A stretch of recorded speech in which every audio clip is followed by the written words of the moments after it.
Programa de clasificación A, apto para todo público.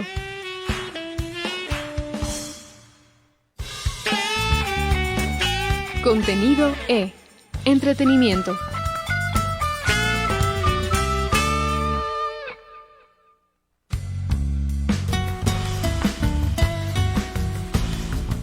El siguiente programa es de exclusiva responsabilidad de sus productores.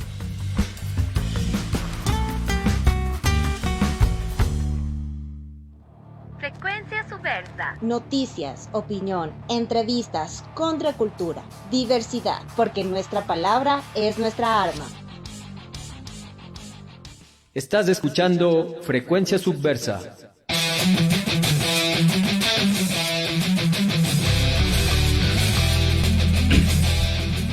Hola, hola, ¿qué tal con todos y todas? Muy buenas tardes, bienvenidos y bienvenidas a un programa más de Frecuencia Subversa, porque nuestra palabra es nuestra arma. Ya estamos saliendo aquí al aire por los 100.9 de Cultura FM. Gracias a todos y todas quienes ya se están conectando a nuestra transmisión, ya sea por los 100.9 de Cultura FM o también por nuestra transmisión de Facebook en la página de Frecuencia Subversa Radio o también en la página de Cultura FM. Recordarles también que nos pueden escuchar la retransmisión que nos hace Radio La Conquista del Pan los días lunes a las 19 horas de Ecuador y 21 horas de Buenos Aires, Argentina. Agradecemos en esta tarde a Alex, que está detrás de los controles y que nos está apoyando para que salga nuestro programa por los 100.9 de Cultura FM y también por nuestras transmisiones en redes sociales. Hoy seguimos todavía con estas conversaciones que estamos manteniendo sobre lo que fue el paro nacional y también, bueno, aprovechando también que este domingo 16 de noviembre es esta famosa consulta popular que ha decretado el actual gobierno sobre 4 preguntas. Bueno, esta también creo que poquito vamos a tratarlo porque tiene que ver con lo que vamos a hablar esta tarde, y para ello en esta ocasión nos acompaña María Espinosa, quien es defensora de derechos humanos, es abogada y también coordinadora de derechos de la Fundación Amazon for Line. Entonces estamos aquí con María. María, ¿cómo está? Muy buenas tardes y gracias por estar aquí. Hola, muy buenas tardes a usted también y a todas las personas que nos escuchan. Así es, bueno, María, de nuevo gracias por estar aquí, gracias por confiar en el espacio de Frecuencia Subversa aquí en Cultura FM. Y bueno, vamos a conversar sobre lo que ha sido, sobre todo, el trabajo que han hecho de monitoreo, ¿no? De lo que fue este último paro nacional de 30 días, si es que no estoy mal, 30 días, que comenzó por el 17 de septiembre, me parece, pero tuvo mayor auge, mayor repercusión en la provincia de Imbabura, y es donde ustedes estuvieron ahí presencialmente, así que bueno, para que nos cuenten que cómo fue este trabajo de monitoreo, cómo fue esta metodología para los resultados que presentaron el día de ayer, ¿no es cierto? Así es, a ver, primero fueron 31 días de paro. El paro inició el día 22 de septiembre y en efecto se concentró de manera muy importante en varias localidades de la provincia de Imbabura. Sin embargo, también se presentaron otros focos, otros territorios, como por ejemplo en Pichincha, en Loja, en Cañar y también en la Amazonía, en la zona de Pastaza y de Sucumbíos. Y nosotros como Alianza, que somos una coalición de 14 organizaciones, cubrimos todas estas áreas del territorio nacional, es decir, logramos o tener presencia directa en cada uno de estos territorios o a través también de un procedimiento de levantamiento de información digital, poder acceder a reportes. En total, de todos estos 31 días, levantamos 391 reportes de vulneración de derechos humanos.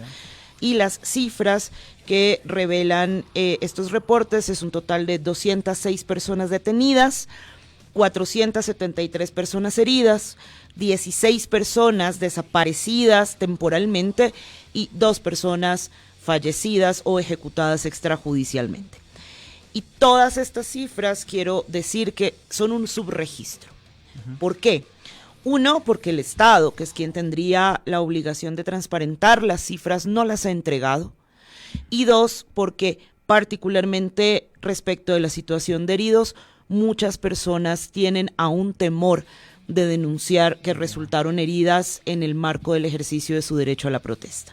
Ya, ok. Y ahora, recordar que venimos también de 2 movilizaciones grandes también anteriormente. ¿Estuvieron también en esas protestas? Por supuesto, de hecho la alianza surge en el 2019. Surge como una coalición de organizaciones para hacer este ejercicio de monitorear, de registrar las graves violaciones que se cometen en el marco del derecho a la protesta. Lo hicimos nuevamente en el 2022 y por supuesto en el 2025. Y ahora, para matizar un poco más lo que fue fue este paro del 25, ¿qué cambios hubo? ¿Cuál sería o serían las diferencias que hubo en este paro del 25 respecto a estas 2 anteriores? Mira, la primera para nosotros más notoria es que desde el día 1 del paro, la respuesta del gobierno fue una respuesta militar. Es decir, desde el día 1 del paro, el ejercicio de este derecho fue entendido por el gobierno como una amenaza. Y la respuesta inmediata, insisto, fue militar.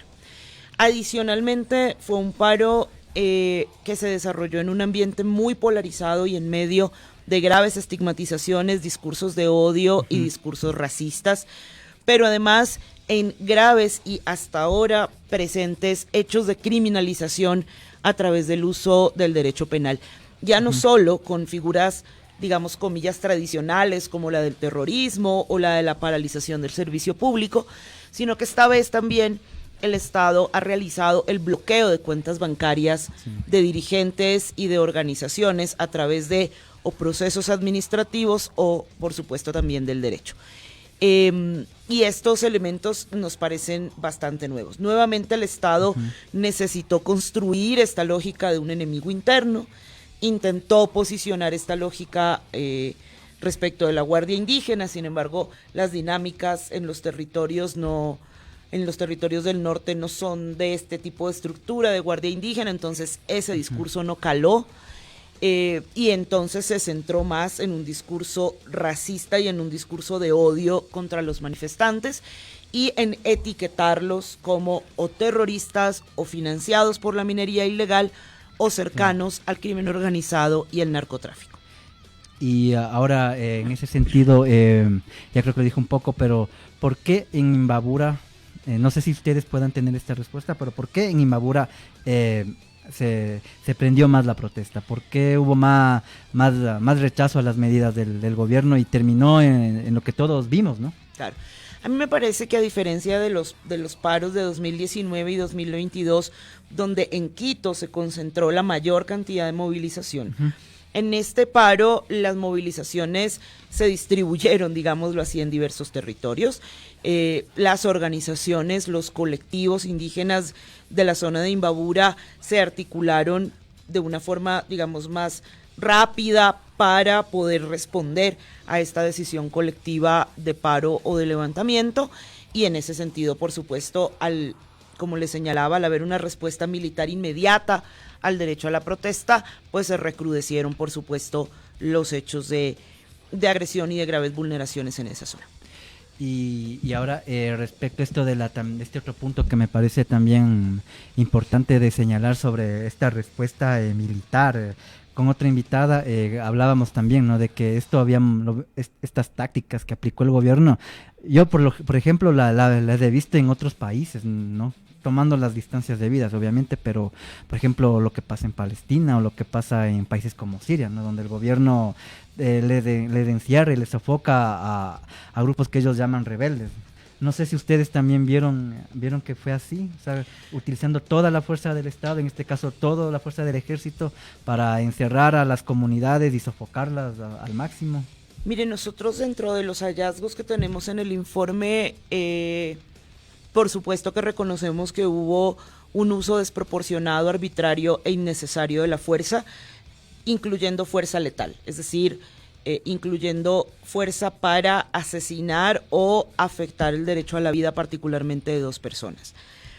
Y por supuesto que es desproporcionada porque respecto de un grupo de manifestantes que pueden tener piedras o que pueden tener palos o que pueden tener objetos no contundentes, si la respuesta es vía armas de fuego, vía perdigones o vía bombas de gas lacrimógeno directamente disparadas al cuerpo, por ejemplo, no hay una proporción. ¿Sí? Entonces, sí nos parece que el accionar de la fuerza pública, militares y policía, fue un accionar desmedido, fue un accionar innecesario y fue un accionar dirigido a hacer daño, no a controlar la protesta, a hacer daño. Y por eso hemos sido enfáticos en la alianza respecto de que para nosotros, desde el día 1, el tratamiento que se le dio al derecho a la protesta fue el tratamiento de una amenaza a la que hay que combatir. De otra forma no se entendería un uso tan abusivo, tan arbitrario y tan desproporcional de la fuerza. Sí, y es algo que todos vimos. Tal vez aquí en Quito no se sintió mucho, pero también las protestas que se gestaron aquí en la capital, también se evidenció también esa fuerza. Y ahora, ¿cuál es el riesgo o cuáles serían los riesgos a futuro de esta criminalización por parte del Estado, ¿no? Porque se vio también que varios elementos de la fuerza pública, especialmente del ejército más que todo, actuaron como a sabiendas de que, no sé, no les iba a pasar nada al final, ¿no? Como que ellos iban a tener, no sé, impunidad. Sí, en efecto, yo por un lado me devuelvo a los propios días del paro para señalar que hay un gravísimo riesgo tanto para defensores de derechos humanos como incluso para comunicadores que registraron la protesta, ¿sí? Así como el Estado no le está garantizando a los manifestantes el derecho a protestar, tampoco nos está garantizando a quienes defendemos derechos humanos y a muchos de los comunicadores y comunicadoras el ejercicio de nuestra labor. Y nuestra labor es fundamental para la democracia, porque si nosotros no hacemos nuestro trabajo de monitoreo, si ustedes no pueden hacer con garantía su trabajo de comunicar, solamente la ciudadanía va a tener acceso a una narrativa, a una verdad que se nos quiere imponer. Entonces, esto lo quiero señalar para decir que además, entonces, el paro no se acaba, o las consecuencias del paro no se acaban con el levantamiento de las movilizaciones. Y que, como ya les señalaba, hay un uso abusivo también del derecho penal ahora para perseguir y criminalizar. Hay varias acciones penales contra dirigentes y contra líderes por figuras como el financiamiento del terrorismo, el enriquecimiento ilícito, la paralización de servicios públicos, pero además, insisto, hay personas, y no pocas, que han sido heridas en el marco de la protesta, que no han recibido la atención médica porque en los hospitales también se estaban deteniendo manifestantes, y que los impactos sobre sus vidas para algunas de ellas van a ser irreversibles. Tenemos personas con pérdidas o con amputaciones de miembros, por ejemplo. Tenemos personas que van a quedar con unos daños severos en términos psicológicos por el terror a la que fueron expuestas durante todos los días de represión.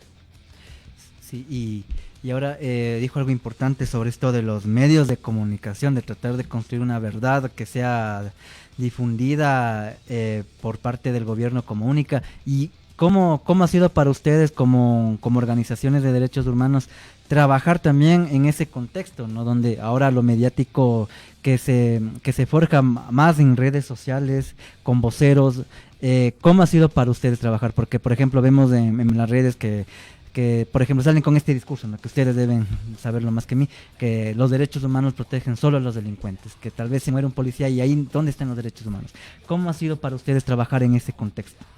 Para nosotros es un desafío porque, insisto, hay un país que está muy polarizado en su narrativa. Hay un país donde se está construyendo una narrativa de buenos y malos, ¿sí? Y en ese país, por supuesto, entonces, construir una verdad, construir una justicia, construir una memoria desde y para las víctimas es muy complejo. En efecto, recibimos constantes ataques por nuestra labor.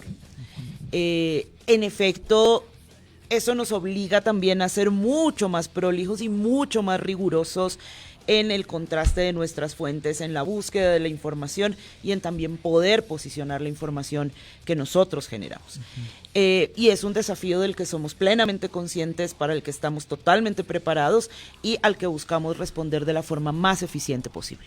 Y ahora, dicho eso, ¿cómo ha sido trabajar con el gobierno de Noboa? Porque, bueno, con esto que nos dijo de que estaban trabajando desde el paro con Lenín Moreno, después con el gobierno de Guillermo Lasso. ¿Cómo ha sido trabajar en cambio con el gobierno de Noboa?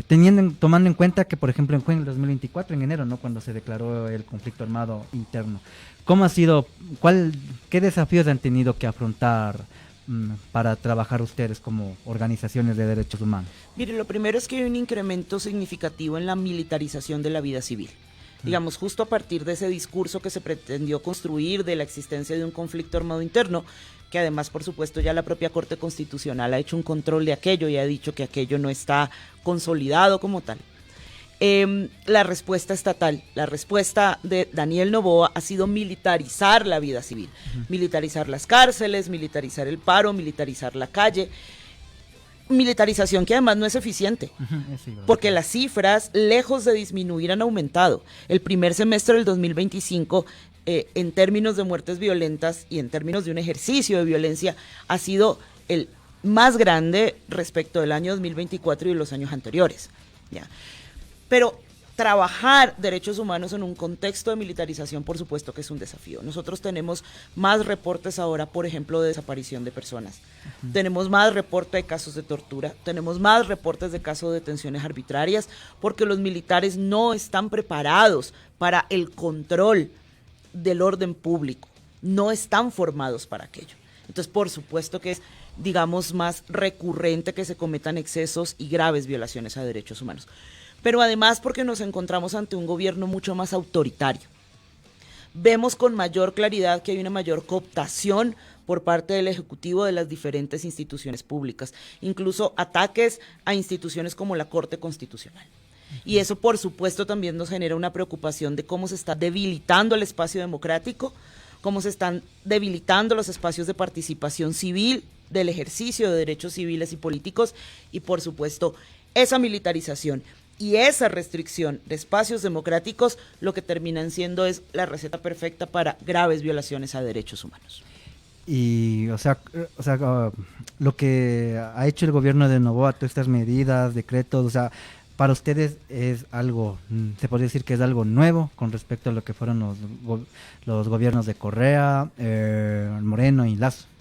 Sí, creemos que en efecto este gobierno ha generado una serie de, o ha impuesto una serie de cambios, una serie de reformas normativas mucho más aceleradas. Lo ha hecho con una intención clara de, insisto, desmantelar espacios democráticos, afectar espacios cívicos, perseguir organizaciones, silenciar defensores y defensoras. Y si usted mira además, hay un patrón respecto, por ejemplo, de organizaciones que trabajamos con derechos de la naturaleza o que trabajamos en territorios donde hay intereses extractivos. Y ahora, por ejemplo, hace unas 2 semanas creo que se emitió esta ley de que están prohibidas las manifestaciones en contra de proyectos mineros, creo, ¿no? Ya, no las manifestaciones, organizaciones. Se propone la ley de transparencia o denominada ley de fundaciones en el mes de agosto, y lo que sale es, esto a lo que usted se refiere, es el reglamento de esta ley, que en efecto fue promulgado en días anteriores y que lo que hace es una serie de restricciones, por ejemplo, a que las organizaciones no podríamos financiar actividades, por ejemplo, demandas, movilizaciones, acciones asamblearias que estuvieran en contra de actividades mineras de interés estatal. ¿Sí? Pero ese no es el único problema respecto de esa ley, porque es una ley muy invasiva respecto del rol que pueden tener las organizaciones de la sociedad civil. Creo que muy general también, ¿no? O sea, como que solamente frases y ya. Claro, pero no sé si la generalidad sea el problema, porque me parece que el problema es el alcance, es lo que busca, lo que pretende tanto la ley como su reglamento. Y yo vuelvo a insistir que lo que aquí hay es un interés, una alta concentración de poder en manos del Ejecutivo, una alta concentración en términos de controlar el ejercicio de la vida civil. Y eso es muy riesgoso, porque eso implica silenciar voces, eso implica silenciar a personas o a organizaciones que pueden oponerse a las acciones arbitrarias e impuestas por el Estado. Y cuando hay un Estado que quiere silenciar la oposición, cuando hay un Estado que quiere silenciar al que piensa contrario o al que exige derechos, hay un Estado que se convierte inmediatamente en un Estado autoritario. Y ahora, desde la labor que ustedes hacen, ¿cómo manejarse ahora? O sea, me supongo que ya deben tener más cuidados y todo eso, ¿no es cierto? Nosotros seguimos haciendo nuestra labor de la misma forma en la que la hemos hecho, de una manera transparente. Nuestra labor es una labor legítima y es una labor legal.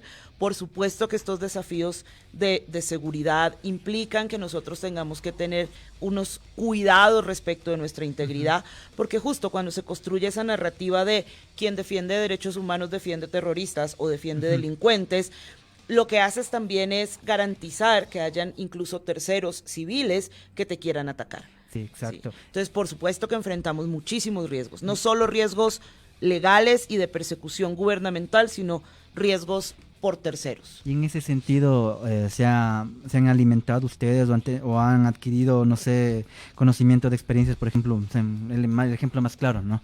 De países como El Salvador, por ejemplo, o Sí. México, donde en cambio ahí sí no es del gobierno más que todo, sino son los grupos de narcotráfico.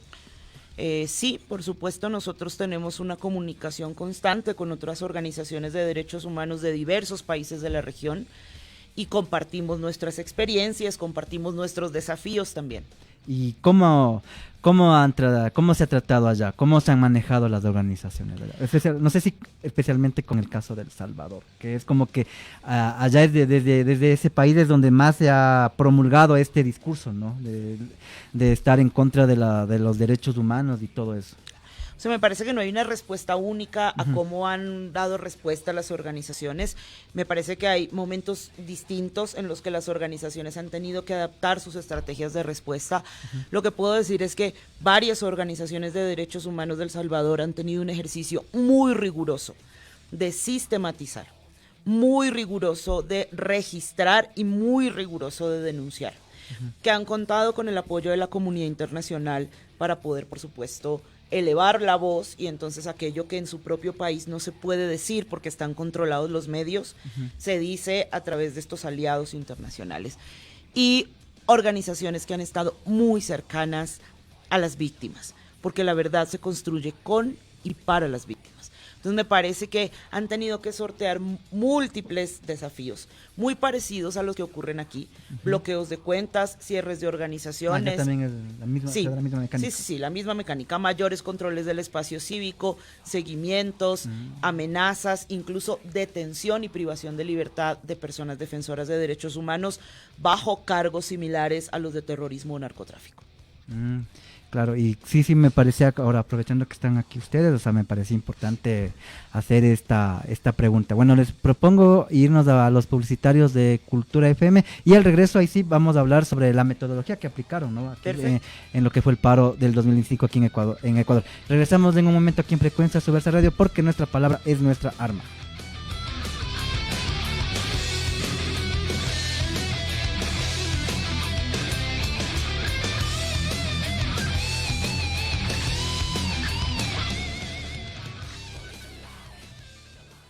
Estás en sintonía de Frecuencia Subversa. Publicitarios y promocionales en Cultura FM.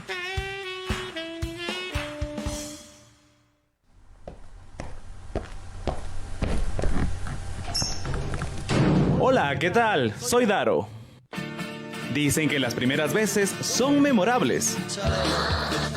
Creo que tenía entre 8 o 10 años cuando escuché por primera vez en la radio una música que se quedó conmigo para siempre. Sus sonidos estrambóticos y desordenados, con movimientos eufóricos y gritos de rebeldía, estaban a otro nivel. Nosotros no hemos inventado la música rockera que en ocasiones enturbia la mente de los jóvenes. Y a pesar de que hicieron de todo para escondernos y acabar con nosotros, no pudieron. Somos los Hijos del Rock. Te espero cada domingo de 5 a 7 de la noche en Cultura FM.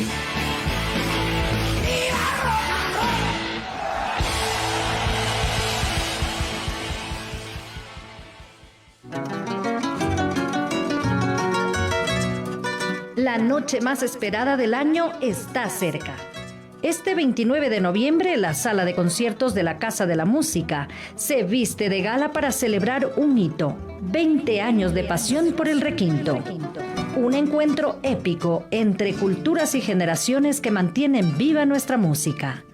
Artistas invitados: Colombia, Diego Barrera y Yasmín Insuasti.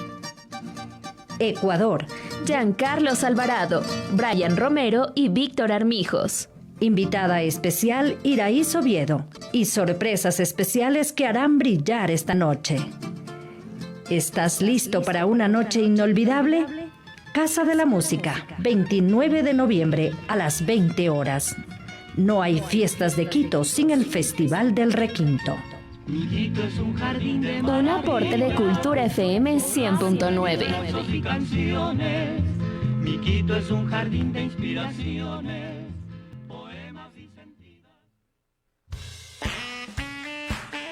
En Cultura FM terminan los promocionales y publicitarios. Estás escuchando Frecuencia Subversa.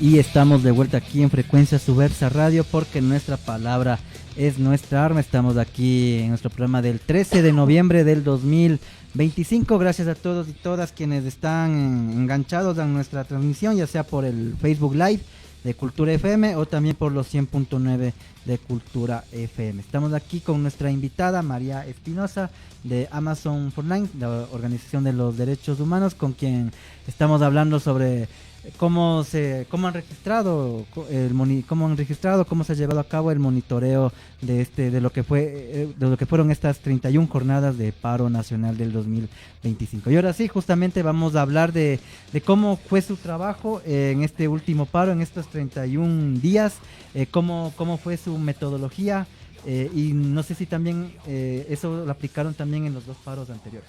Sí, por supuesto. Por un lado tenemos un formulario a través del cual se hacen los reportes o los registros de las vulneraciones. Ese formulario se pone al servicio o al alcance de la ciudadanía, pero también personas de nuestro equipo que están en los diferentes territorios completan este formulario. Este formulario lo que hace es un poco detallar situaciones, fechas, lugares, personas, tipo de afectación, etcétera. Eso es uno de los mecanismos. Yeah. Otro de los mecanismos son estar, por supuesto, presente en los sitios, y entonces realizamos entrevistas directas a las víctimas o a sus familiares, dependiendo un poco del contexto, al personal de salud, al personal que está haciendo actividades humanitarias, a comunicadores y comunicadoras. Por otro lado, hacemos un registro de lo que van publicando los propios medios, tanto los medios oficiales como los medios alternativos o comunitarios, para ir haciendo un contraste de la información. Y con todos esos datos, es decir, con la información directa que levantamos, con la información que registramos a través de nuestros formatos y con este ejercicio de monitoreo que hacemos de las redes, luego hacemos procesos de contraste, de verificación, hasta que por fin tenemos una información muy detallada de un solo hecho y la podemos dar por cierta. Ya, el día de ayer dieron una rueda de prensa, ¿no es cierto? ¿Cuál es, a ver si es que brevemente nos dicen desde el estudio, desde el trabajo que hicieron, cuáles fueron los resultados, así brevemente? Sí. Claro, como les señalaba, 391 reportes de vulneraciones que nos dejan unas cifras de 206 personas detenidas, 473 personas heridas, 16 personas desaparecidas temporalmente y 2 personas fallecidas o ejecutadas extrajudicialmente. Y cuando uno hace una lectura de los números y hace una lectura de cómo se generaron cada uno de estos hechos, llega a unas conclusiones respecto de uso abusivo, innecesario, desproporcional y letal de la fuerza, falta de información transparente y de gestión adecuada de la información por parte del gobierno, ausencia de entidades como la Defensoría del Pueblo, que teniendo unos roles no los cumplió de manera eficiente, uso abusivo del derecho penal para perseguir, criminalizar y silenciar. Como parte de los principales hallazgos de estos 31 días de paro, pero además, insisto, de los hechos posteriores que tienen que ver con la criminalización de personas manifestantes y de líderes indígenas. Y ustedes estuvieron en el propio territorio, no en medio del conflicto. En efecto, En estuvimos en Imbabura, pero como le señalo, también estuvimos, por ejemplo, en Sucumbíos, estuvimos en la zona de Pastaza, estuvimos aquí en Pichincha, estuvimos en la zona de Loja, porque como le refiero, la labor de la Alianza es una labor que cubre el territorio nacional y lo hacemos en base a un trabajo en red, a un trabajo voluntario, a un trabajo articulado en los territorios. ¿Y cómo es para ustedes hablar con la gente en medio del conflicto, del asedio, en este caso de la policía y del ejército? ¿Qué tan complicado es realizar su trabajo en ese contexto? Es complicado, pero creo que las organizaciones y las comunidades tienen credibilidad y confianza en la alianza, saben que somos una coalición que va a hacer un manejo adecuado, respetuoso y confidencial de la información que se nos proporciona. No estamos solo presentes en momentos de paro, digamos, la alianza trabaja a lo largo del tiempo acompañando comunidades y territorios que enfrentan violaciones a derechos humanos, y ha sido a partir de esa confianza que tienen las comunidades en nosotros que podemos llegar a sus territorios y conversar. No solamente es que fueron cuando fue el paro, sino ya han estado acompañándoles en otros procesos. Por supuesto que sí. Y bueno, ¿y cómo se vieron afectadas las comunidades en este paro, a diferencia de los otros dos paros? Sí, como le decía, creo que hay una respuesta mucho más desproporcional de la fuerza que en los paros anteriores, que esa respuesta fue desde el día 1. En los paros anteriores, digamos que la respuesta militar fue escalando.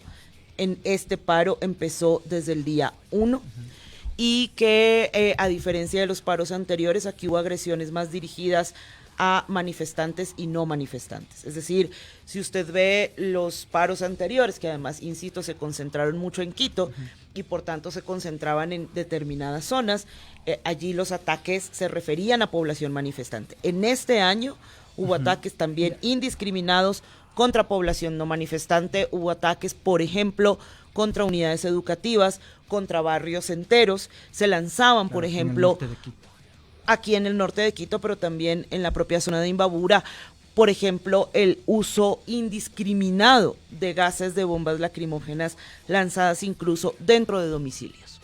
Y había algo importante ahí, o sea, ¿fue un desafío para ustedes abordar este paro teniendo en cuenta que en Quito casi no se movió? O sea, también tomando en cuenta que, por ejemplo, en Imbabura tal vez no está el poder político, sino son zonas más dedicadas a lo que es, por ejemplo, la agricultura, la cuestión de las flores. ¿Fue quizás para ustedes un poco más desafiante? No creo que más desafiante, pero lo que sí también queda evidenciado es que nunca hubo una voluntad legítima de diálogo por parte del Ejecutivo. Es que nunca hubo un interés real de sentarse a dialogar con las organizaciones, no solo en Imbabura, a nivel nacional, respecto de cuáles eran sus legítimas pretensiones. Nunca existió. Y por supuesto que si frente al ejercicio del derecho a la protesta, que es una forma de manifestar una inconformidad o una vulneración, la respuesta estatal no es el diálogo y la respuesta estatal es la violencia, el único resultado son víctimas. Claro, y ¿cómo tomaron ustedes, por ejemplo, esta medida, por ejemplo, del gobierno? Ahora se me viene a la mente esto de los famosos convoys humanitarios. ¿Cómo vieron ustedes esa acción del gobierno? Mire, primero nunca fueron humanitarios, claro, porque para ser humanitarios no tendrían que ser militares, tendrían que tener un propósito claro respecto de llevar ayuda humanitaria y tendría que llevarse una ayuda humanitaria en concertación o en acuerdo con aquella que la va a recibir. Claro, y eso nunca hubo, ¿no? Por supuesto que no, nunca ocurrió. Siempre fueron convoys militares y siempre tuvieron la única finalidad de aperturar vías y de dar una respuesta militar al paro. Claro, y ahora, ¿cuáles serían las consecuencias a un futuro? Ahora también, por ejemplo, el domingo va a haber esta consulta popular donde se dice, donde se habla porque que de darse una constituyente abriría paso, por ejemplo, a a estos grandes proyectos mineros, grandes proyectos extractivistas, y obviamente eso va a generar un conflicto con las comunidades. ¿Cuál sería el futuro para estas comunidades, tomando en cuenta lo que ya se vivió en este paro?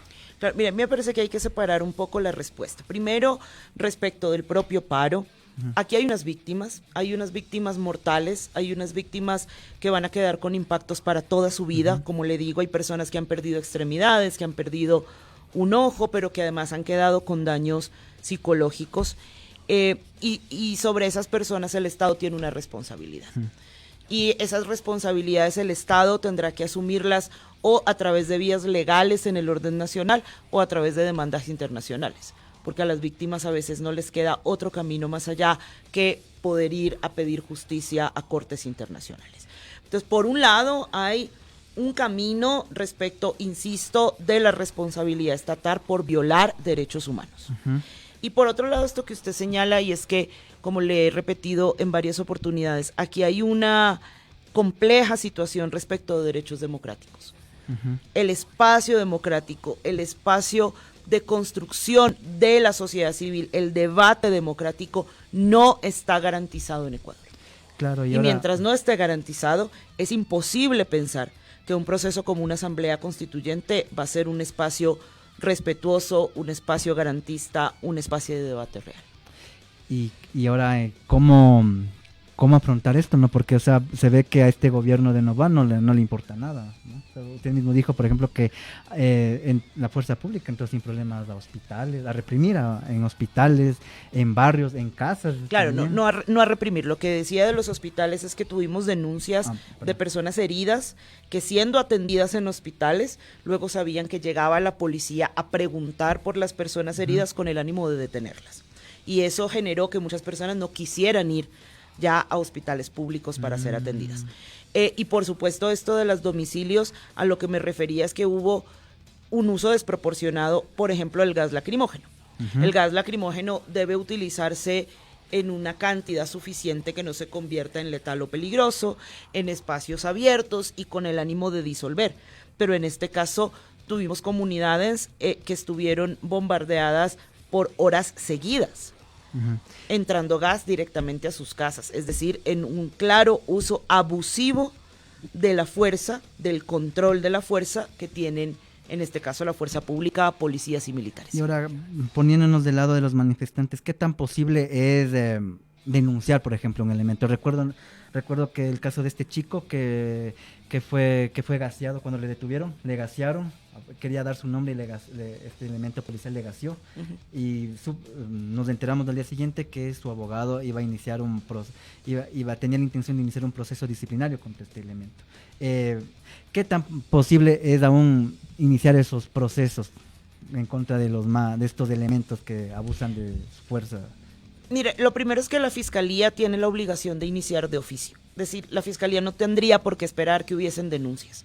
La Fiscalía sabe que hubo un número grande de personas que resultaron víctimas de actos abusivos por parte de la fuerza pública y debería iniciar investigaciones de oficio. Así como se inician investigaciones de oficio para perseguir dirigentes y líderes, se debería, con la misma diligencia, iniciar investigaciones. Si eso no ocurre, por supuesto, son las personas víctimas las que tienen el derecho de ir a presentar las respectivas denuncias. Y por supuesto, nosotros estaremos vigilantes para que la Fiscalía cumpla con su deber de manera diligente de investigar y, por supuesto, para que en lo posterior se puedan sancionar esos hechos. Por ejemplo, se habló también usted de que, por ejemplo, entes como la Defensoría del Pueblo tuvieron nula participación en esta jornada.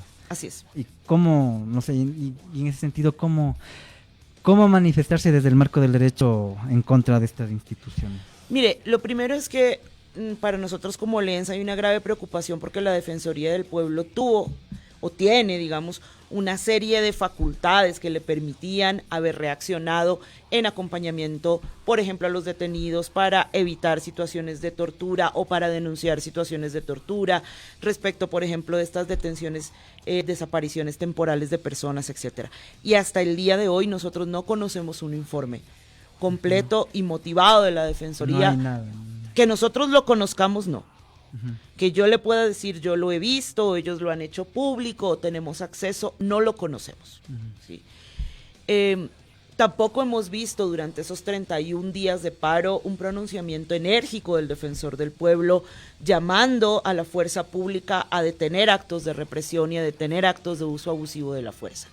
Tampoco hemos visto a una defensoría del pueblo de manera diligente acompañando a las víctimas letales, a las víctimas de heridos. Es verdad que en algunos territorios, algunos funcionarios de la Defensoría del Pueblo han estado acompañando, pero no vemos que esa sea la respuesta consistente a nivel nacional y no vemos que eso sea la política clara de la Defensoría del Pueblo. Y para nosotros hay una grave preocupación porque terminamos entonces nosotros haciendo la labor que tendría que hacer la Defensoría del Pueblo, que es la institución llamada a vigilar, a exigir, a proteger derechos. Es decir, el informe que ustedes presentaron, eso era una labor que debía haber hecho la Defensoría. Por supuesto, una de las labores de la Defensoría es este ejercicio de monitorear y de informar, porque los actos públicos son transparentes. Y la Defensoría del Pueblo, al ser una entidad pública, tiene la obligación de transparentar su gestión. Claro, eso es importante porque, vuelvo y repito, yo de la Defensoría del Pueblo en este paro, nada. Y por ejemplo hubo este caso de las 12 personas detenidas de Otavalo que fueron llevadas a Puerto Viejo y los llevaron otra vez a Otavalo y creo que queda una persona todavía. Así es, queda una persona privada de libertad. Todavía abierto.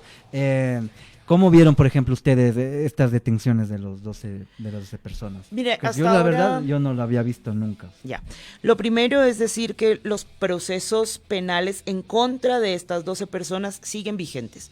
Una cosa es que ya no estén privadas de libertad. Todavía están con el proceso abierto, por supuesto, como se dice. Por supuesto. Lo que tienen ahora es una medida sustitutiva, es decir, han salido de la cárcel y se tienen que o hacer presentaciones periódicas o cumplir con disposiciones judiciales porque el proceso sigue abierto. Y como usted bien señala, hay una persona que en cambio se mantiene privada de libertad. Entendemos que en las siguientes semanas tendrá que haber una nueva audiencia para la reformulación del tipo penal, porque estas personas estaban con el tipo penal terrorismo y algo de lo que está pendiente es que la Fiscalía reformule su tipo penal a partir de las pruebas que tiene. Y para nosotros ahí hay una gravísima preocupación y es que en derecho penal las responsabilidades se tienen que individualizar. Yo le pongo un ejemplo, estamos los tres en esta habitación y incendiamos la habitación, ¿cierto? Y a partir de incendiar la habitación hay daños, una persona resulta herida, se queman los bienes, etcétera. No porque estuvimos los tres tenemos el mismo nivel de responsabilidad. Se tiene que determinar, por ejemplo, quién decidió, quién prendió el fósforo, quién estaba ahí y no participó. Es decir, las responsabilidades penales son ciertas, se tienen que establecer. En este caso no se ha logrado demostrar cuáles fueron los supuestos niveles de responsabilidad de estas personas en actos terroristas. Y ahora pero además, insisto, aquí hay una perfilación racial y de odio. Claro, eso sí me di cuenta también. Aquí no se aplicó desde el primer momento, y esto ya es algo que termina reconocido, por ejemplo, la primera jueza que conoce el proceso no aplicó estándares de diálogo intercultural. No se les permitió a ellos contar con abogados de su elección, y entonces algunos de ellos terminaron con abogados de oficio, por ejemplo. Abogados públicos, creo que. Exactamente.